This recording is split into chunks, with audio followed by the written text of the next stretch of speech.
Hi, everybody. Glad you're with us tonight. I'm Darren Kramer. I'm Ann Nyberg. Thousands of undocumented immigrants spent the day lining up around the country today to buy 2 years of amnesty from the federal government. It is called deferred action. President Obama passed it by executive order this summer. It lets illegal immigrants who meet certain guidelines be guaranteed not to be kicked out of the country for 2 years. News 8's Stephanie Simone spoke to some people here in Connecticut who are grateful for that new law tonight. Stephanie? Yeah, and Darren, undocumented immigrants lined up for these applications across the country. I spoke with 2 Connecticut students who were brought here by their families as children and are anxious to start the paperwork.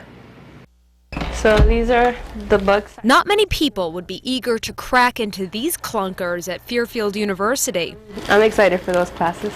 But 17-year-old Guadalupe Ramirez is not only excited, but she gets emotional thinking about the opportunity her parents gave her when they decided to illegally come from Mexico. My parents have given me so much that, they've worked so hard for me.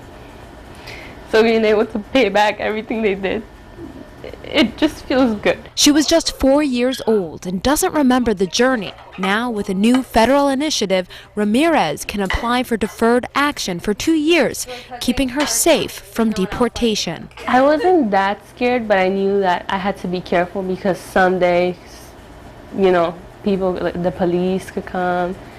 Anything could happen. I believe anyone who's undocumented has at one point, but I don't think they're going to deport a person who's going to become a civil engineer in this country. Padilla is studying at the University of New Haven. He flew from Ecuador at 7 years old and never looked back.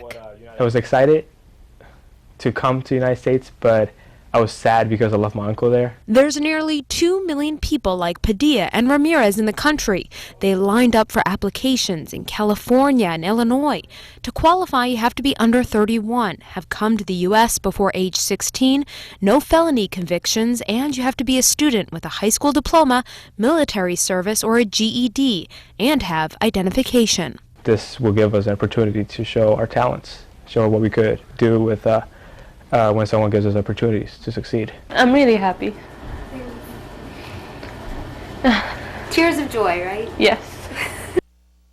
Now, there is an application fee of almost $500. Also, you have to prove you've lived in the country the past 5 years. They've actually set up an office in New Haven to help folks with the application process. For details on that, you can head to WTNH.com. Back to you in the studio.